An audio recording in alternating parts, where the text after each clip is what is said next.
हरे कृष्णा। श्रावण मास के इस पवित्र समय में हम श्रवण कर रहे हैं भगवान शिव का गुणगान करती हुई इस शिव पुराण कथा का।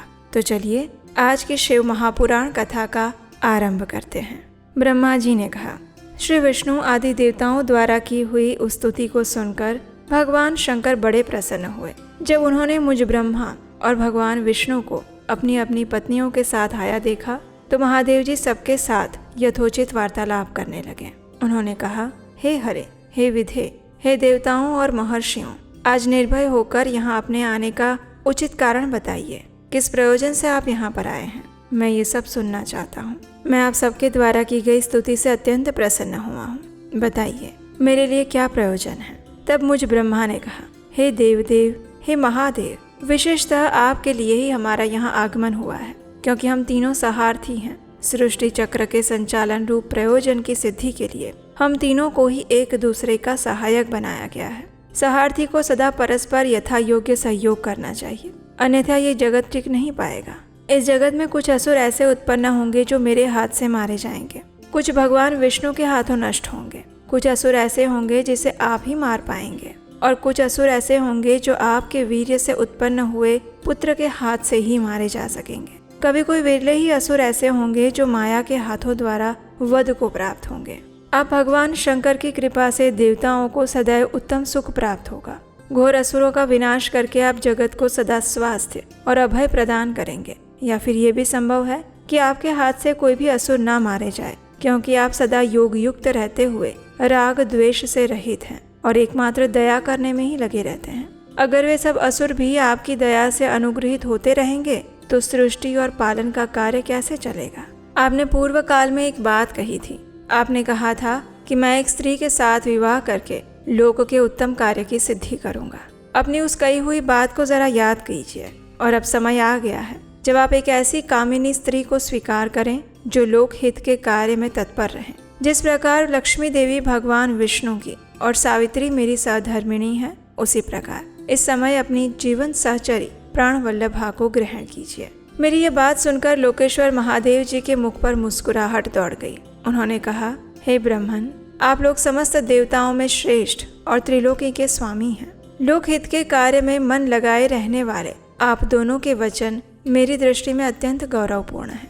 लेकिन मेरे लिए विवाह करना उचित नहीं होगा, क्योंकि मैं तो तपस्या में संलग्न रहकर सदा संसार से विरक्त ही रहता हूँ।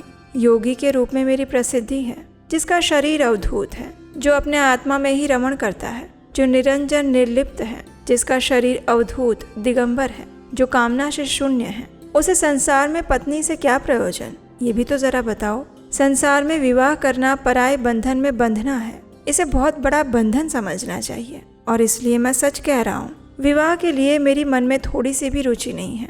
मेरी लौकिक स्वार्थ में कोई प्रवृत्ति नहीं होती है। लेकिन फिर भी जगत के हित के लिए आपने जो कुछ भी मुझसे कहा है उसे मैं अवश्य करूँगा।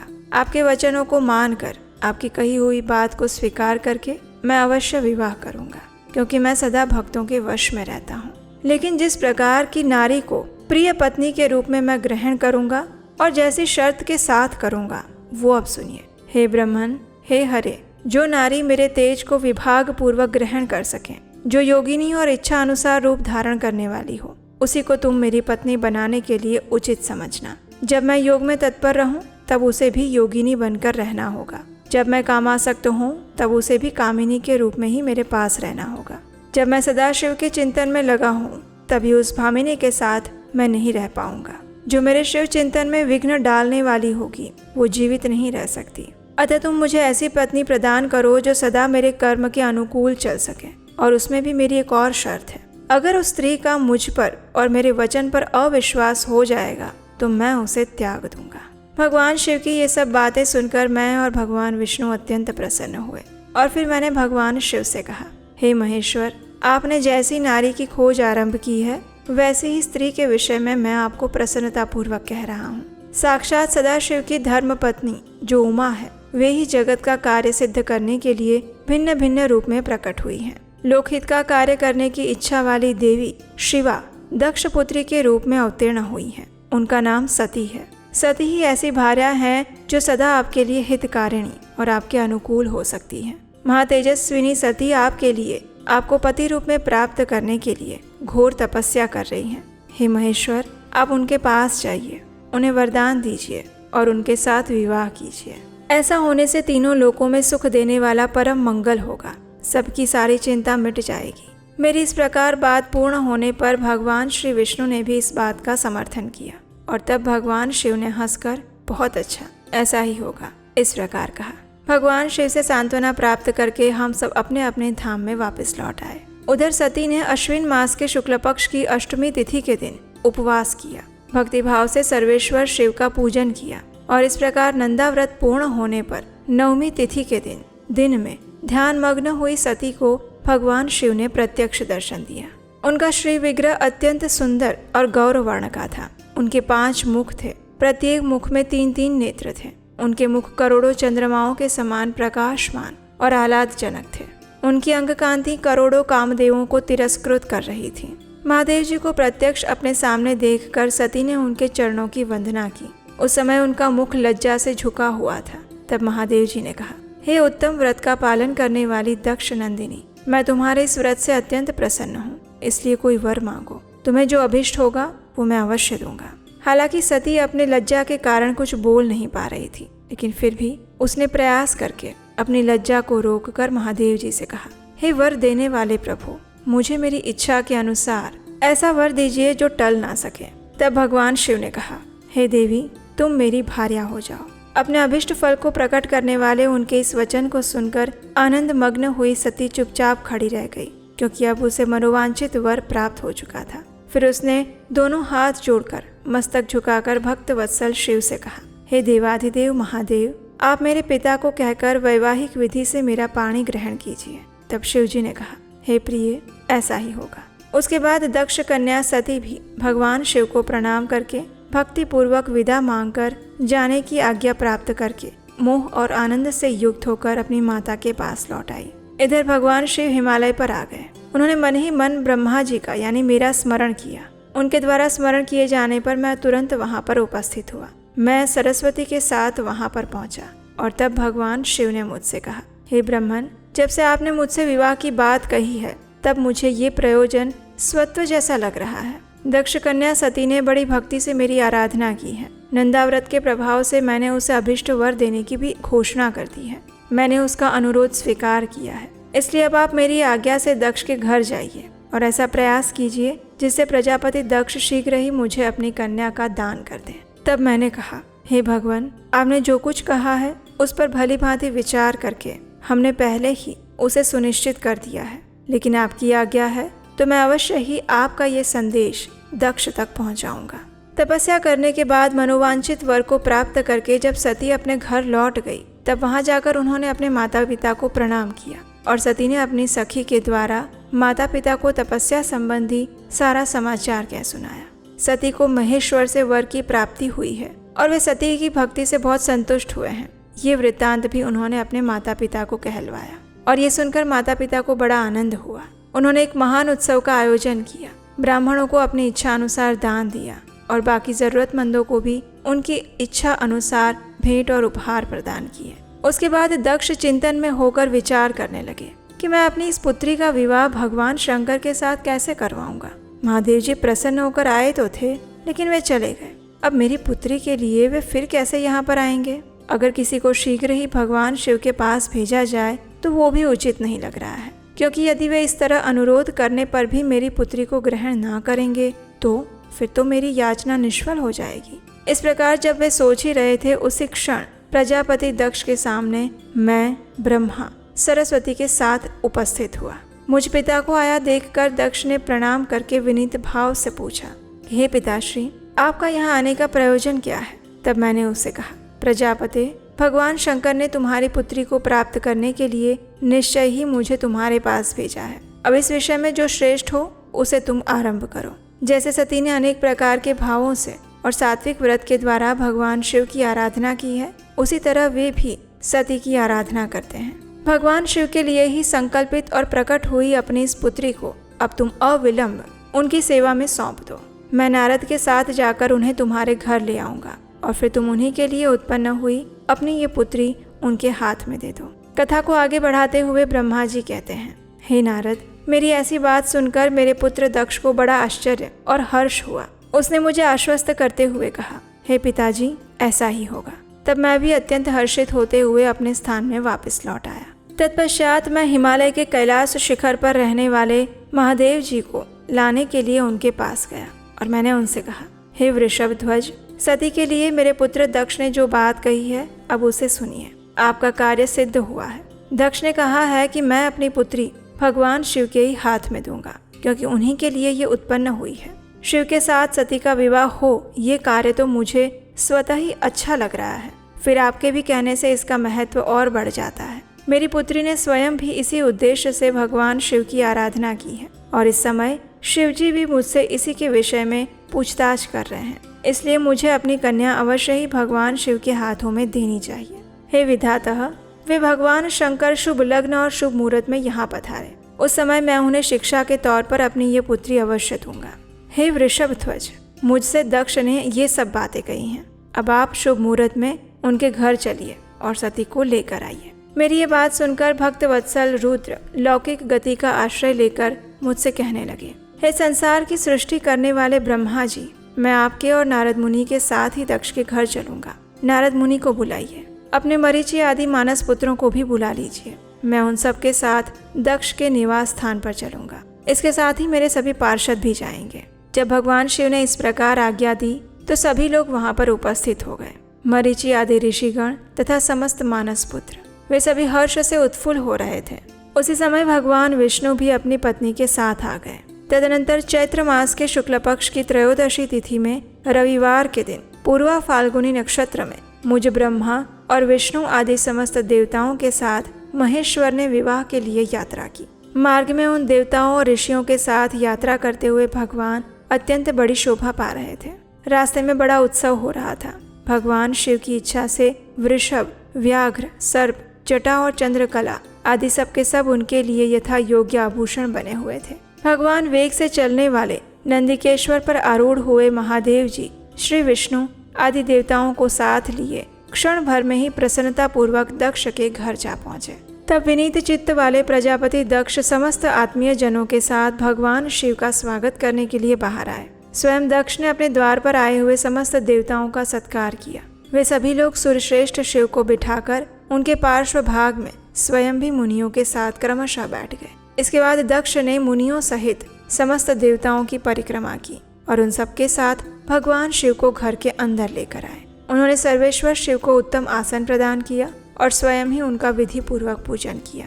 तत्पश्चात उन्होंने सभी ब्राह्मणों का, भगवान विष्णु का, देवताओं का और समस्त शिवगणों का भी यथोचित आदर सत्कार किया। उसके बाद मेरे पुत्र दक्ष ने मुझ पिता से मेरे चरणों में प्रणाम करके कहा, हे प्रभु, आप ही वैवाहिक कार्य करवाइए। तब मैंने भी हर्ष भरे हृदय से बहुत अच्छा इतना कहकर मैं वहां से उठा और सारा कार्य करने लगा। ग्रहों के बल से युक्त शुभ लग्न और मुहूर्त में दक्ष ने हर्ष पूर्वक अपनी पुत्री सती का हाथ भगवान शंकर के हाथ में दे दिया। उस समय हर्ष से भरे हुए भगवान वृषभ ध्वज ने वैवाहिक विधि से सुंदरी दक्ष कन्या का पाणी ग्रहण किया। उस समय नाच गान के साथ महान उत्सव मनाया गया। सभी देवताओं और मुनियों को बड़ा आनंद प्राप्त हुआ। भगवान शिव के लिए कन्यादान करके मेरे पुत्र दक्ष कृतार्थ हो गए। शिवा और शिव दोनों प्रसन्न हुए और सारा संसार मंगल का निकेतन बन गया। कन्यादान करके दक्ष ने भगवान शंकर को नाना प्रकार की वस्तुएं दहेज में दी। फिर उन्होंने ब्राह्मणों को भी अनेक प्रकार के धन बांटे। फिर लक्ष्मी सहित भगवान विष्णु शंभु के पास आकर हाथ जोड़कर खड़े हुए।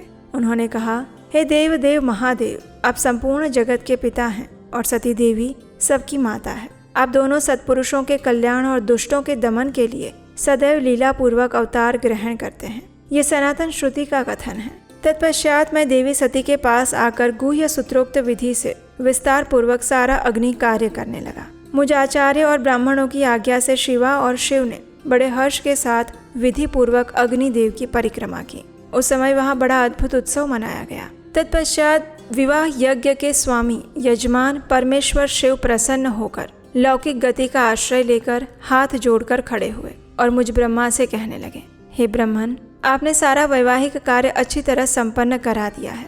अब मैं प्रसन्न हूँ। आप मेरे आचार्य हैं। बताइए आपको मैं क्या दक्षिणा दूँ। आप उस दक्षिणा को मांगिए। यदि वो अत्यंत दुर्लभ हो तो भी उसे शीघ्र कहिए। भगवान शंकर का ये वचन सुनकर मैं हाथ जोड़कर विनीत भाव से वहां पर प्रणाम करने लगा और मैंने उनसे कहा, हे देवेश, अगर आप प्रसन्न हैं और अगर मैं वर पाने के लिए योग्य हूँ तो मैं एक बात कहता हूँ, उसे आप पूर्ण कीजिए। हे महादेव, आप इसी रूप में इसी वेदी पर सदा विराजमान रहें, जिससे आपके दर्शन से मनुष्यों के पाप धुल जाए। हे चंद्रशेखर, आपका सानिध्य होने से मैं इस वेदी के समीप आश्रम बनाकर तपस्या करूं, यही मेरी अभिलाषा है। चैत्र मास के शुक्ल पक्ष की त्रयोदशी के पूर्वा फाल्गुनी नक्षत्र में रविवार के दिन इस भूतल पर जो भी मनुष्य भक्ति भाव से आपका दर्शन करे, उसके सारे पाप तत्काल नष्ट हो जाएं, विपुल पुण्य की वृद्धि हो और समस्त रोगों का सर्वथा नाश हो जाए। जो नारी दुर्भागा, वंध्या, कानी अथवा रूपहीना हो, वो भी आपके दर्शन मात्र से अवश्य निर्दोष हो जाए। मेरी ये बात उनकी आत्मा को सुख देने वाली थी। इसे सुनकर भगवान शिव अत्यंत प्रसन्न हुए। उन्होंने कहा, हे विधाता, ऐसा ही होगा। मैं तुम्हारे कहने से संपूर्ण जगत के हित के लिए अपनी पत्नी के साथ इस वेदी पर सुस्थिर भाव से रहूंगा। ऐसा कहकर पत्नी सहित भगवान शिव अपनी अंश रूपिणी मूर्ति को प्रकट करके वेदी के मध्य भाग में विराजमान हो गए और फिर स्वजनों पर स्नेह रखने वाले परमेश्वर शंकर दक्ष से विदा लेकर अपनी पत्नी के साथ कैलाश जाने के लिए निकल पड़े। उस समय दक्ष ने भगवान शिव की स्तुति की, उनसे प्रार्थना की। सभी देवगणों, मुनियों, शिवगणों इत्यादि ने भी अनेक प्रकार की स्तुति करके जय जयकार किया और फिर दक्ष की आज्ञा से भगवान शिव ने प्रसन्नता पूर्वक सती को वृषभ की पीठ पर बिठाया और स्वयं भी उस पर आरूढ़ होकर वे हिमालय पर्वत की ओर चल पड़े। उस समय उन नव दंपति की शोभा को देखकर श्री विष्णु आदि सभी देवता, मरीचि आदि महर्षि तथा दूसरे लोग स्थिर होकर खड़े रह गए और उनको देखकर दक्ष भी मोहित हो गया। फिर कई बाजे बजने लगे, मधुर स्वर से गीत गान होने लगा। शिव के कल्याणमय उज्जवल यश का गान करते हुए सभी उनके पीछे पीछे चले। भगवान शंकर ने बीच रास्ते से ही दक्ष को प्रसन्नता पूर्वक लौटा दिया और वे स्वयं अपने धाम में जा पहुंचे। भगवान शिव ने सभी देवताओं को भी विदा कर दिया, लेकिन फिर भी वे सभी उनके साथ चल रहे थे। सभी लोग धीरे धीरे पहुंचकर हिमालय पर्वत पर जा पहुंचे। कैलाश धाम में सबका आगमन हुआ। वहां जाकर फिर से बड़ा उत्सव हुआ और उसके बाद भगवान शिव ने देवताओं, मुनियों और दूसरे लोगों का बहुत आदर सम्मान करके उन सबको प्रसन्नता पूर्वक विदा किया। सब अपने अपने धाम में वापस लौट गए और भगवान शिव भी दक्ष कन्या सती के साथ विहार करते हुए हिमालय के शिखर पर रहने लगे। कथा का समापन करते हुए सूत गोस्वामी कहते हैं, हे मुनियों, पूर्व काल में स्वयंभू मनवंतर में भगवान शंकर और सती देवी का जिस प्रकार विवाह हुआ था, वो सारा प्रसंग मैंने आपसे कह सुनाया।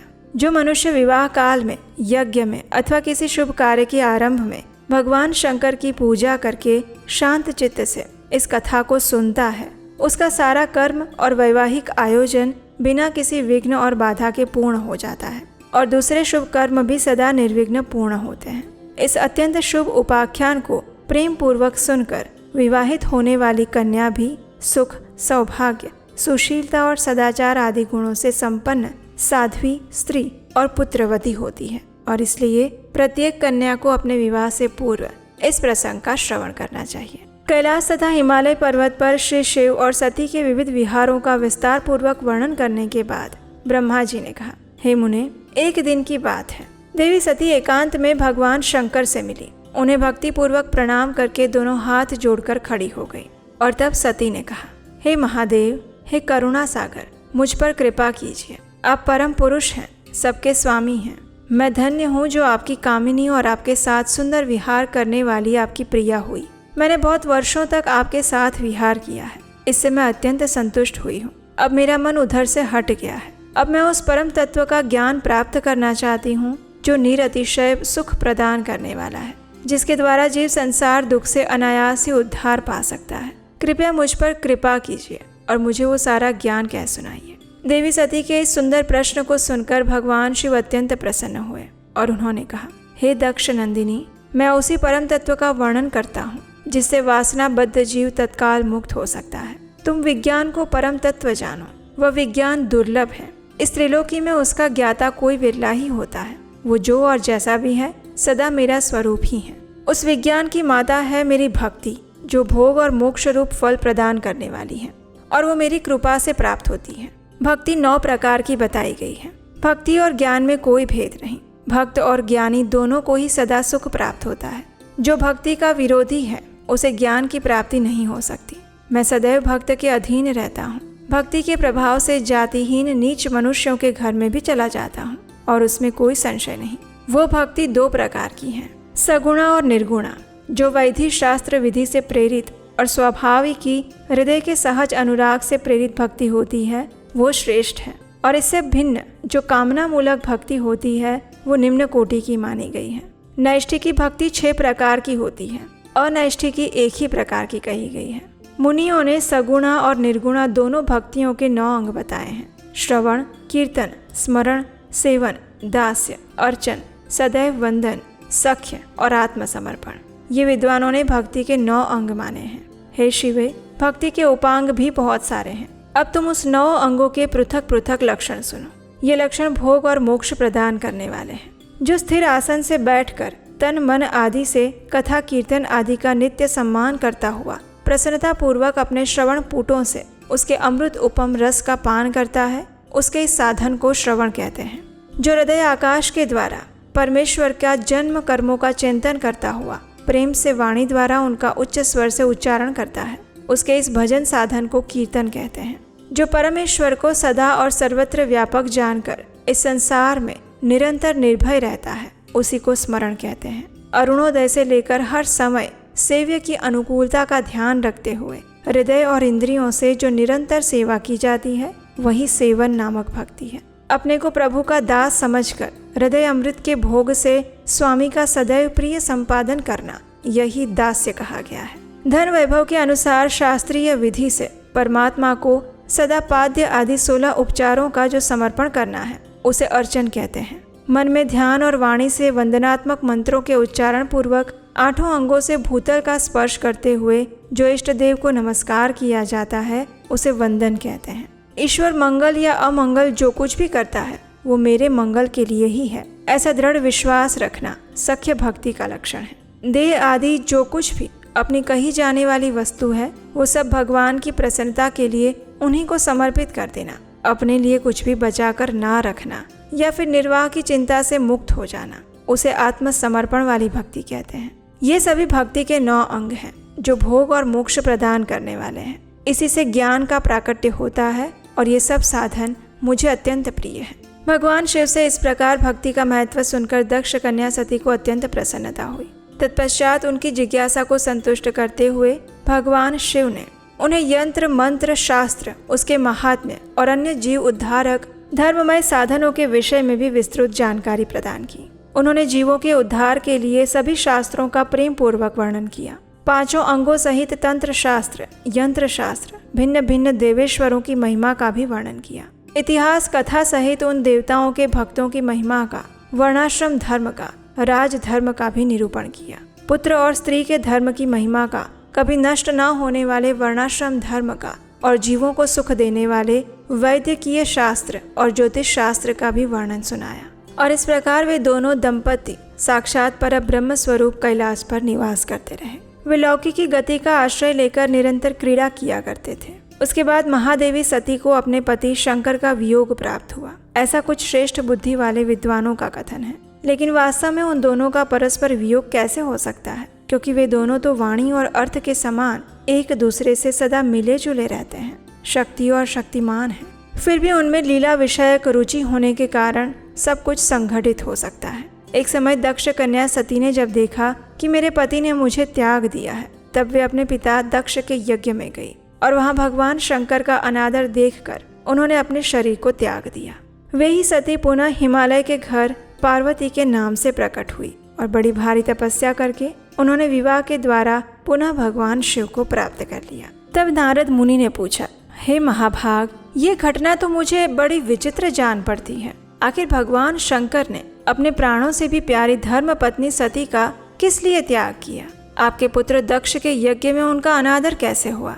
और पिता के यज्ञ में जाकर सती ने आखिर अपने शरीर का त्याग कैसे किया? उसके बाद महादेव ने क्या किया? मुझे इन सब के विषय में बताइए। तब ब्रह्मा जी ने कहा, हे मेरे पुत्रों में श्रेष्ठ नारद, ये सब भगवान शिव की लीला है। वे अनेक प्रकार की लीला करने वाले, स्वतंत्र और निर्विकार हैं। एक समय की बात है, तीनों लोकों में विचरण करने वाले भगवान रुद्र सती के साथ बैल पर आरूढ़ होकर इस भूतल पर भ्रमण कर रहे थे। घूमते घूमते वे दंडकारण्य में आ गए। वहां उन्होंने लक्ष्मण सहित भगवान श्री राम को देखा, जो रावण द्वारा छल पूर्वक हरी गई अपनी प्रिय पत्नी सीता की खोज कर रहे थे। हाँ सीते, इस प्रकार पुकारते हुए यहाँ तहाँ देखते हुए बारंबार रो रहे थे। उस समय उदार चेता पूर्ण काम भगवान शंकर ने बड़ी प्रसन्नता के साथ उन्हें प्रणाम किया और उनकी जय जयकार करते हुए वे दूसरी ओर चले गए। भक्तवत्सल भगवान शिव ने उस वन में श्री राम के समक्ष अपने आप को प्रकट नहीं किया और भगवान शिव की ऐसी माया को देखकर सती को बड़ा आश्चर्य हुआ। उसने कहा, हे देव देवेश, आप ही सबके द्वारा प्रणाम करने योग्य हैं। सबको आपका ही सर्वदा सेवन और ध्यान करना चाहिए। फिर ये दोनों पुरुष कौन हैं? इनकी आकृति विरह व्यथा से इतनी व्याकुल क्यों लग रही है? इनमें जो ज्येष्ठ हैं उनकी अंग कांति नील कमल के समान श्याम है और उन्हें देखकर आप किस वजह से आनंद विभोर हो गए? आपका चित्त उनका दर्शन करके इतना प्रसन्न कैसे हो गया? आप मेरे संशय को दूर कीजिए। तब भगवान शिव ने कहा, हे देवी, इसमें कोई संशय वाली बात नहीं है। ये दोनों भाई वीरों द्वारा सम्मानित हैं। इनके नाम है श्री राम और लक्ष्मण। इनका प्राकट्य सूर्यवंश में हुआ है। ये दोनों राजा दशरथ के विद्वान पुत्र हैं। इनमें जो गोरे रंग के छोटे बंधु हैं वे साक्षात शेष के अंश हैं। उनका नाम लक्ष्मण है और इनके बड़े भैया का नाम श्री राम है। इनके रूप में भगवान विष्णु ही अपने संपूर्ण अंश से प्रकट हुए हैं। वे साधु पुरुषों की रक्षा और हम सब के कल्याण के लिए इस पृथ्वी पर आए हैं। इतना कहकर भगवान शंभु चुप हो गए। भगवान शिव की ये बात सुनकर भी देवी सती को इस पर विश्वास नहीं हुआ। सती के मन में मेरी बात पर विश्वास नहीं है, ये जानकर लीला विशारद प्रभु सनातन शंभु ने कहा, हे देवी, मेरी बात सुनो। अगर तुम्हारे मन में मेरे कथन पर विश्वास नहीं है तो तुम वहां जाकर अपनी ही बुद्धि से श्री राम की परीक्षा कर लो। जिस प्रकार तुम्हारा मोह या भ्रम नष्ट हो जाए वही तुम करो। तब तक मैं इस बरगद के नीचे खड़ा हूँ। भगवान शिव की आज्ञा से ईश्वरीय सती वहां गई। मन ही मन सोचने लगी कि मैं वनचारी राम की कैसे परीक्षा करूं। अच्छा, मैं सीता का रूप धारण करके राम के पास जाऊंगी। राम साक्षात अगर विष्णु हैं तब तो वे सब कुछ जान लेंगे, अन्यथा वे मुझे नहीं पहचानेंगे। ऐसा विचार करके सती सीता बनकर श्री राम के पास उनकी परीक्षा लेने के लिए जाती हैं। वास्तव में सती भगवान शिव की माया में फंस चुके थे। सती को सीता के रूप में सामने आई देख शिव शिव का जप करते हुए रघुकुल नंदन श्री राम सब कुछ जान गए। हंसते हुए उन्होंने उनको प्रणाम किया और फिर श्री राम ने पूछा, हे देवी सती, आपको नमस्कार है। भगवान शंभु कहाँ गए? आप पति के बिना अकेली ही इस वन में क्या कर रही हैं? आपने अपना स्वरूप त्याग कर किस लिए ये नूतन रूप धारण किया है? कृपया मुझे इसका कारण बताइए। श्री रामचंद्र जी की ये बात सुनकर सती उस समय आश्चर्यचकित रह गई। उसे शिव जी की बात का स्मरण हो आया और उसे यथार्थ समझकर वो बहुत लज्जित हुई। प्रभु श्री राम को साक्षात भगवान विष्णु जानकर अपने रूप को प्रकट करके मन ही मन भगवान शिव के चरणार बिंदु का चिंतन करते हुए सती ने इस प्रकार कहा, हे रघुनंदन, परमेश्वर भगवान शिव मेरे तथा अपने पार्षदों के साथ पृथ्वी पर भ्रमण करते हुए इस वन में आ गए थे। यहाँ उन्होंने सीता की खोज में लगे हुए लक्ष्मण सहित आपको देखा। उस अवस्था में वे आपको प्रणाम करके चले गए और उस वट वृक्ष के नीचे अभी खड़े हैं। वे बड़े आनंद के साथ आपका गुणगान गा रहे हैं। इस विषय में मेरे पूछने पर उन्होंने मुझे जो बात कही, ये सुनकर मेरे मन में भ्रम उत्पन्न हुआ था और इसलिए उनकी आज्ञा लेकर मैं आपकी परीक्षा लेने आई थी। अब मुझे ज्ञात हो गया है कि आप साक्षात विष्णु हैं। आपकी सारी प्रभुता मैंने अपनी आंखों से देख ली है। लेकिन अब सती देवी अपने कर्म पर लज्जित हो रही थी। अपने कर्म को याद करके उनके मन में बड़ा शोक हो रहा था। उनकी अंग कांति फीकी पड़ गई थी। वे उदास होकर शिव जी के पास लौटी। जाते हुए बारंबार चिंता करने लगी कि मैंने भगवान शिव की बात नहीं मानी, श्री राम के प्रति कुत्सित बुद्धि कर ली। अब भगवान शिव के पास जाकर उन्हें क्या उत्तर दूंगी? इस प्रकार सोचते हुए उनके मन में पश्चाताप होने लगा। शिव के समीप जाकर सती ने उन्हें मन ही मन प्रणाम किया। उनके मुख पर विषाद छा गया था। वे शोक से व्याकुल और निस्तेज हो गई थी। तब भगवान महेश्वर ने ध्यान लगाकर सती का सारा चरित्र जान लिया और उन्हें मन से त्याग दिया। भगवान शिव ने जो पहले प्रतिज्ञा की थी उसे उन्होंने नष्ट नहीं होने दिया। सती का मन से त्याग करके वे अपने निवास भूत कैलाश पर्वत पर चले गए। मार्ग में महेश्वर और सती को सुनाते हुए आकाशवाणी हुई, हे परमेश्वर, तुम धन्य हो। तुम्हारी ये प्रतिज्ञा भी धन्य है। तीनों लोकों में तुम्हारे जैसा महायोगी कोई नहीं। आकाशवाणी सुनकर देवी सती की कांति फीकी पड़ गई। उन्होंने भगवान शिव से पूछा, हे नाथ, आपने कौन सी प्रतिज्ञा की है, बताइए। सती के इस प्रकार पूछने पर भी सबका हित चाहने वाले भगवान शिव ने अपने विवाह के विषय में भगवान विष्णु के सामने जो प्रतिज्ञा की थी उसे उन्होंने नहीं बताया। लेकिन उस समय सती ने अपने पति भगवान शिव का ध्यान करके वो समस्त कारण को जान लिया, जिससे उनके प्रियतम ने उन्हें त्याग दिया था। शंभू ने मेरा त्याग कर दिया है। इस बात को जानकर दक्ष कन्या सती अत्यंत शोक में डूब गई। सती के मनोभाव को जानकर शिव ने उनके लिए जो प्रतिज्ञा की थी उसे गुप्त ही रखा और वे दूसरी बहुत सी कथाएं कहने लगे। अनेक प्रकार की कथाएं कहते हुए वे सती के साथ कैलाश पर जा पहुंचे और श्रेष्ठ आसन पर स्थित होकर समाधि लगाकर अपने स्वरूप का ध्यान करने लगे। सती भी अपने मन में अत्यंत विषाद लेकर अपने उस धाम में रहने लगी और इस प्रकार दीर्घ काल व्यतीत हो गया। उत्तम लीला करने वाले महादेव जी ने फिर अपना ध्यान तोड़ा। ये जानकर जगदम्बा सती भी वहां पर आई। उन्होंने व्यथित हृदय से शिव के चरणों में प्रणाम किया। उदार चेता शंभू ने उन्हें अपने सामने बैठने के लिए आसन दिया और बड़े प्रेम से बहुत सी मनोरम कथाएं कही। उन्होंने वैसे ही लीला करके सती के शोक को तत्काल दूर कर दिया। अब वे पूर्ववत सुखी हो गई थी, लेकिन फिर भी शिव ने अपनी प्रतिज्ञा को नहीं छोड़ा। अब पूर्व काल में एक समय महात्मा मुनि प्रयाग में एकत्रित हुए थे। उन सबका विधि विधान से एक बहुत बड़ा यज्ञ हुआ। उस यज्ञ में सनक आदि सिद्धगण, देवर्षि, प्रजापति, देवता सभी पधारे थे। मैं भी सपरिवार वहां गया था। अनेक प्रकार के उत्सवों के साथ वहां उनका विचित्र समाज जुटा हुआ था। अनेक प्रकार के शास्त्रों के संबंध में ज्ञान चर्चा हो रही थी। उसी अवसर पर सती और पार्षदों के साथ भगवान रुद्र भी वहां आए। भगवान शिव को आया देखकर सभी देवताओं, सिद्धों, मुनियों, ब्राह्मणों और उन सब ने उन्हें प्रणाम किया, उनकी स्तुति की। फिर शिव की आज्ञा पाकर सभी लोग प्रसन्नता पूर्वक बैठ गए। इसी बीच में प्रजापति दक्ष भी वहां पर आ गए। वे मुझे प्रणाम करके मेरी आज्ञा लेकर वहां बैठे।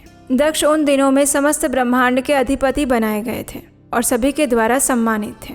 लेकिन अपने इस गौरवपूर्ण पद को लेकर उनके मन में बड़ा अहंकार था, क्योंकि वे तत्व ज्ञान से शून्य थे। उस समय देवर्षियों ने नतमस्तक होकर स्तुति करके प्रणाम के द्वारा उत्तम तेजस्वी दक्ष का आदर सत्कार किया। सभी के द्वारा प्रणाम किए जाने पर भी महेश्वर ने उस समय दक्ष को मस्तक नहीं झुकाया। वे अपने आसन पर बैठे ही रह गए। महादेव जी को वहां मस्तक झुकाते ना देखकर मेरे पुत्र प्रजापति दक्ष मन ही मन अप्रसन्न हो गए। उन्हें रुद्र पर सहसा क्रोध आ गया। वे ज्ञान शून्य और अहंकारी होने के कारण क्रूर दृष्टि से देखकर सबको सुनाते हुए उच्च स्वर में कहने लगा। दक्ष ने कहा, ये सभी देवता, असुर, श्रेष्ठ ब्राह्मण और ऋषि मुझे विशेष रूप से मस्तक झुकाते हैं, लेकिन वो जो प्रेतों और पिशाचों से घिरा हुआ महामनस्वी बनकर बैठा हुआ है, वो दुष्ट मनुष्य के समान क्यों मुझे प्रणाम नहीं कर रहा है? स्मशान में निवास करने वाला ये निर्लज्ज जो मुझे इस समय प्रणाम नहीं करता, इसका क्या कारण है? इसके वेदोक्त कर्म लुप्त हो गए हैं। ये भूतों और पिशाचों से सेवित होकर मतवाला बना फिरता है। ये स्वयं ही स्त्री में आसक्त रहने वाला और रति कर्म में दक्ष है। इसलिए मैं इसे श्राप देने के लिए उद्यत हुआ हूँ। यह रुद्र चारों वर्णों से पृथक और कुरूप है। इसे यज्ञ से बहिष्कृत कर दिया जाए। ये श्मशान में निवास करने वाला और उत्तम कुल तथा जन्म से हीन है, इसलिए देवताओं के साथ ये यज्ञ में भाग ना पाए। हे नारद, दक्ष की ऐसी बात सुनकर भृगु आदि बहुत से महर्षि रुद्रदेव को दुष्ट मानकर देवताओं के साथ उनकी निंदा करने लगे। दक्ष की बात सुनकर नंदी को बड़ा रोष हुआ। उनके नेत्र चंचल हो उठे और वे दक्ष को श्राप देने के विचार से तुरंत ही इस प्रकार बोले, अरे हे महामूढ़, दुष्ट बुद्धि शठ, तूने मेरे स्वामी महेश्वर को यज्ञ से बहिष्कृत क्यों किया? जिनके स्मरण मात्र से यज्ञ सफल और तीर्थ पवित्र हो जाते हैं, उन्हीं महादेव को तूने श्राप कैसे दे दिया? महाप्रभु रुद्र सर्वथा निर्दोष है, फिर भी तूने व्यर्थ ही उनका उपहास किया। नंदी के द्वारा इस प्रकार फटकारने पर प्रजापति दक्ष रोष से आग बबूला होने लगे। उन्होंने फिर से श्राप देते हुए कहा, अरे रुद्र गणों, तुम सब लोग वेद से बहिष्कृत हो जाओ। वैदिक मार्ग से भ्रष्ट महर्षियों द्वारा परित्यक्त होकर पाखंडवाद में लग जाओ और शिष्टाचार से दूर हो जाओ। जब दक्ष ने शिव के पार्षदों को भी इस प्रकार श्राप दे दिया, तब उस श्राप को सुनकर शिव के प्रिय भक्त नंदी अत्यंत रोष के वशीभूत हो गए। शिलाद पुत्र नंदी भगवान शिव के प्रिय पार्षद और तेजस्वी हैं। उन्होंने कहा, अरे शठ, तुझे शिव के तत्व का बिल्कुल ज्ञान नहीं, अतः तूने शिव के पार्षदों को व्यर्थ ही श्राप दे दिया। हे अहंकारी दक्ष, जिनके चित्त में दुष्टता भरी है, उन भृगु आदि ने भी ब्राह्मणत्व के अभिमान में आकर महेश्वर का उपहास किया है। इसलिए यहाँ भगवान रुद्र से विमुख तुझ जैसे जितने भी दुष्ट ब्राह्मण विद्यमान हैं, उनको मैं रुद्र तेज के प्रभाव से श्राप दे रहा हूँ। तुझ जैसे ब्राह्मण कर्म फल के प्रशंसक वेदवाद में फंसकर वेद के तत्वज्ञान से शून्य हो जाएं। वे ब्राह्मण सदैव भोगों में तन्मय रहकर स्वर्ग को ही सबसे बड़ा पुरुषार्थ मानते हुए स्वर्ग से बढ़कर दूसरी कोई वस्तु नहीं ऐसा कहते रहें और क्रोध, लोभ और मद से युक्त होकर निर्लज्ज भिक्षुक बनकर घूमते रहें। कितने ही ब्राह्मण वेद मार्ग को सामने रखकर शूद्रों का यज्ञ कराने वाले और दरिद्र बन जाएं। सदैव दान लेने में तत्पर रहें। दूषित दान ग्रहण करने के कारण वे सब के सब नरकगामी होंगे। उनमें से कुछ ब्राह्मण तो ब्रह्म राक्षस हो जाएंगे। जो परमेश्वर शिव को सामान्य देवता समझकर उनसे द्रोह करता है, वो दुष्ट बुद्धि वाला प्रजापति दक्ष तत्वज्ञान से विमुख हो जाए। ये आत्मज्ञान को भूलकर पशु के समान हो जाए और ये दक्ष कर्म भ्रष्ट होकर शीघ्र ही बकरे के मुख से युक्त हो जाए। इस प्रकार क्रोधित होकर जब नंदी ने ब्राह्मणों को और दक्ष प्रजापति को श्राप दे दिया और उसके विपरीत दक्ष ने भी जब महादेव जी को श्राप दिया, तब वहां पर महान हाहाकार मच गया। ये सब देखकर भगवान शिव मधुर वाणी में नंदी को समझाने लगे। सदाशिव ने कहा, हे नंदी, मेरी बात सुनो।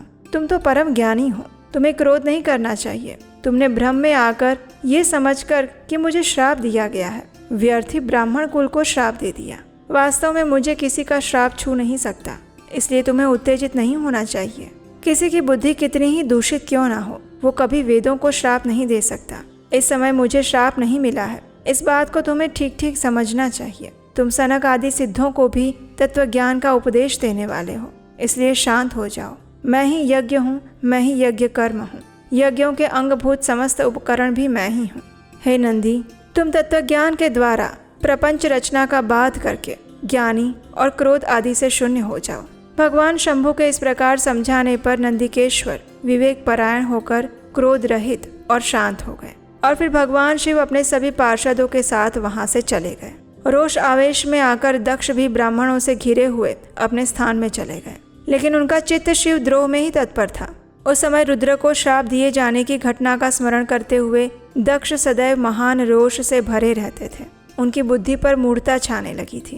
वे शिव पूजकों की निंदा करने लगे और एक समय उनकी दुर्बुद्धि पराकाष्ठा पर पहुंच गई। और उस समय उन्होंने क्या किया, ये हम सुनेंगे हमारे इसी शिव महापुराण कथा की अगली कड़ी में। उसे सुनने के लिए अगर अभी तक नहीं किया है तो आपके अपने चैनल उपदेशाष्टकम को सब्सक्राइब करके रख लीजिए और इस श्रावण मास में याद से बिना एक भी दिन छोड़े प्रतिदिन शिव महापुराण की इन संपूर्ण कथाओं का श्रवण करते रहें। अगर बैठकर ध्यान पूर्वक नहीं कर सकते तो कम से कम कोई ना कोई कार्य करते हुए भी इस कथा का श्रवण करते रहिए, शुरू से लेकर अंत तक। और श्रावण मास के अंतिम दिन आपको इस बात की अनुभूति होगी कि वास्तव में आपने भगवान शिव की कितनी महान कृपा प्राप्त की है। इसी संदेश के साथ आज का ये वीडियो यहाँ पर विराम देते हैं। हम आपसे मिलेंगे कल प्रातःकाल इसी शिव महापुराण कथा की अगली कड़ी के साथ। हरे कृष्णा।